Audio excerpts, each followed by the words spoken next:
18ஆம் படி கருப்பசாமி துணை. என் தங்கப்பிள்ளையே, உன் வாழ்க்கையவே தலைகீழாக மாற்றப்போகிற ஒரு அற்புதமான நிகழ்வு இன்று இரவு நடக்கத்தான் போகுது. இனிமே நீ பார்த்துக்கிட்டே இரு. கஷ்டம், கவலை, பிரச்சனைன்னு புலம்பிக்கிட்டே இருந்த உன் வாழ்க்கையில் இனி சந்தோஷம், இன்பம், மகிழ்ச்சி என எல்லா விஷயங்களும் நல்லபடியாக நடக்கத் தொடங்கும். உன் வாழ்க்கையில் இருக்கிற ஒரு சிலரை உன்னிடமிருந்து விலக்கி வச்சு ஒரு சிலர்கிட்ட இருந்து நீ விலகி இருப்பது தான் உனக்கு நல்லது. ஏன்னா இது சுயநலத்துக்காக நான் சொல்லலை. நீ தன்மானத்தோடு உன்னை மதிப்பவர்களுக்கு மரியாதை கொடுத்து பக்கத்தில் வச்சுக்கிட்டு உன்னை வெறுப்பவர்களையும் உனக்கு பிடிக்காதவர்களையும் ஒதுக்கி வச்சினா அதன் மூலமாக உன் வாழ்க்கை நல்லாதாக இருக்கும். நல்லதோ கெட்டதோ அடுத்தவங்க வாழ்க்கையில் நீ என்ன செஞ்சியோ அதுதான் உன் வாழ்க்கையில் நடக்குன்றதை புரிஞ்சுக்கிட்டு எப்போதும் எல்லாருக்கும் நல்லது செய்யக்கூடிய, நல்லது நினைக்கக்கூடிய ஆளாக இருந்துவிடு. அறிந்தும் அறியாமலும் தெரிந்தும் தெரியாமலும் கூட யாருக்கும் தவறோ தீங்கோ பாவமோ செய்துவிடாதே என் செல்லமே. நீ செய்யக்கூடியது சின்ன காரியமாக இருந்தாலும் அதை கவனம் சிதறாமல் செஞ்சினா அது நிச்சயமாக உனக்கு வெற்றிகரமாக இருக்கும். ஆனால் நீ செய்யக்கூடியது பெரிய காரியமாக இருந்ததுன்னா அது யாருக்கிட்டையும் சொல்லாமல் ரகசியமாக செஞ்சினா அதுதான் உனக்கான வெற்றியை தரும். நீ வாழ்க்கையில் ஜெயிக்கணும்னு நினைக்கும்போது நிறைய தடைகள் வரலாம். உன்னிடம் இருப்பதை தட்டி பறித்து உன்னை ஏமாற்றி போகிறதுக்கு பெரிய கூட்டமும் வரலாம். ஆனால் எதை பார்த்தும் பயப்படாமல் துணிஞ்சு தைரியமாக போ. முன்வைத்த காலை மட்டும் பின் வைத்திராதே என் செல்லமே. நீ எடுக்கக்கூடிய முடிவுகளில் இறுதி வரை நீ உறுதியாக இருந்தால் உன் வாழ்க்கையில் நிச்சயமாக வெற்றி வந்து சேரும். கடக்கவே முடியாதுன்னு நினச்ச சில தருணங்களை கூட போராடி கடந்து வந்ததற்காக நீ உன் மேலே பெருமைப்படலாம். ஏன்னா உன் வாழ்க்கையில் நீ அவ்வளவு கஷ்டங்களை பார்த்துட்ட, அவ்வளவு பிரச்சனைகளை நீ சந்திச்சிருக்க. அப்படி இருக்கும்போது இத்தனை நாள் நீ வாழ்ந்த வாழ்க்கையில் எவ்வளவோ விஷயங்களை, எவ்வளவோ கஷ்டங்களை, எவ்வளவோ அனுபவங்களை பார்த்தனே இப்போது ஜெயிக்கத்தான் போகிறாய் என் தங்கமே. உனக்கு ஒரு பிரச்சனையோ கஷ்டமோ எதுவாக இருந்தாலும் நீயாகவே சுயமாக முடிவெடுக்கக்கூடிய அளவுக்கு திறமையை வளர்த்துக்கோ. ஏன்னா சுயமாக முடிவெடுக்க தெரிலனா நீ அடுத்தவன்கிட்ட போய் ஆலோசனை கேட்கணும். அடுத்தவன்கிட்ட ஆலோசனை போய் கேட்டினா அவனுக்கு எது லாபமோ அப்படி தான் யோசித்து பதில் சொல்லுவான். அப்புறம் நீ காலம் முழுக்க அவங்கக்கிட்டே அறிவுரை கேட்டு அவர்களிடமே அடிமையாக இருக்கக்கூடிய சூழ்நிலை உண்டாகும்.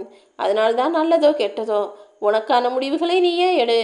ஒரு முறை தோத்தா கூட அடுத்த முறை அடுத்தடுத்து வெற்றியை பெற்றிடுவாய் என சொல்கிறேன். தோல்விங்கிறது வெற்றிக்கு நேர் மாறானது தான். ஆம் என் தங்கமே, வெற்றியின் ஒரு பகுதி தான் தோல்வி. ஏன்னா எப்போவுமே எடுத்தவுடனே எல்லா காரியத்தையும் சரியாக செஞ்சிட முடியாது. முதன்முறை தோல்வி அடையலாம், ஆனால் அடுத்த முறை நிச்சயமாக வெற்றி தான் கிடைக்கும். எதையும் எதிர்கொள்ளும் துணிச்சல் கொண்டவன் தான் எதிர்கொள்ளும் எந்த ஒரு சவாலையும் கடினமாக நினைப்பதில்லை. நீயும் உன் வாழ்க்கையில் என்ன நடந்தாலும் எல்லாத்தையும் தைரியமாக எதிர்கொள்ள முடியும் என நம்பிக்கையோடு கூடிய ஆளாக நீரு. முடிந்து போன நொடியை விட அடுத்த நொடியை இன்னும் சிறப்பாக மாற்றுவதற்கு முயற்சி செஞ்சினா உன் வாழ்க்கை வளமானதாக இருக்கும். நடந்த விஷயத்தை நினச்சி வருத்தப்படுறதுக்கும் வேதனைப்படுறதுக்கும் பதிலாக இனி நடக்க போகிற நல்ல விஷயத்தை நினச்சி மனசளவில் சந்தோஷப்படக்கூடிய ஆளாக நீரு.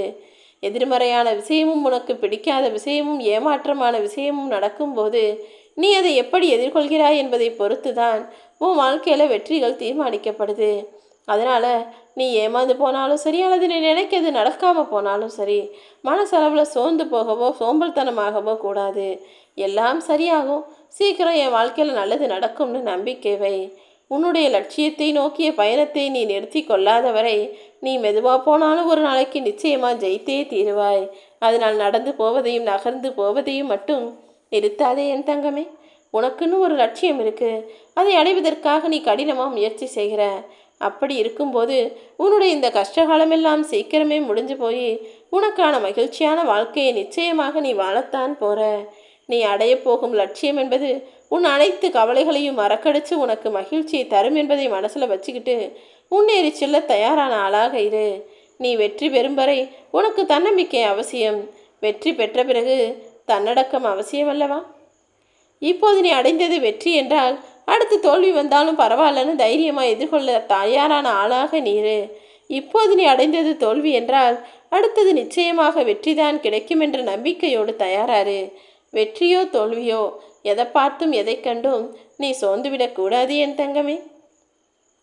முயற்சிங்கிற படிக்கட்டில் நீ நேர்மையாக முன்னேறி செல்வதால் நிச்சயமாக வெற்றி தான் உனக்கு கிடைக்கும்.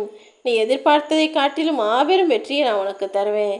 வாழ்க்கை பயணத்தில் அடுத்தவர் உனக்கு சொல்லக்கூடிய விமர்சனங்கள் சரியோ தவறோ எதுவாக இருந்தாலும் அதை கண்டுக்காமல் உன் வாழ்க்கையை சரி பண்ணிட்டு போய்கிட்டே இரு. உன் வாழ்க்கை என்னதான் திறந்த புத்தகமாக இருந்தாலும், ஆனால் நீயும் மனசில் வச்சுக்கிட்டு வெளியே சொல்ல முடியாத பல விஷயங்கள் உன் வாழ்க்கையில் இருக்குன்னு எனக்கு தெரியும். மௌனமாக நீ வாசித்து கொண்டிருக்கும் அந்த பக்கங்கள் உனக்கு மன சங்கடத்தை தருவதாக இல்லாமல் மனசுக்கு சந்தோஷத்தை தரும் விதமாக நான் செஞ்சு காட்டுறேன். நீ ஆசையாக எதிர்பார்த்து காத்திருப்பதையும் நடக்கணுமே என எதிர்பார்த்து ஏங்கி இருப்பதையும் உனக்கு நல்ல விதத்தில் நான் முடிச்சு கொடுக்குறேன். கடனாக இருந்தாலும் சரி, அன்பாக இருந்தாலும் சரி, அதை திருப்பி கொடுத்தினாதான் உனக்கு மதிப்புங்கிறத புரிஞ்சுக்கிட்டு எப்போதும் எல்லாரிடத்திலும் அன்பு கொண்ட ஆளாக இரு.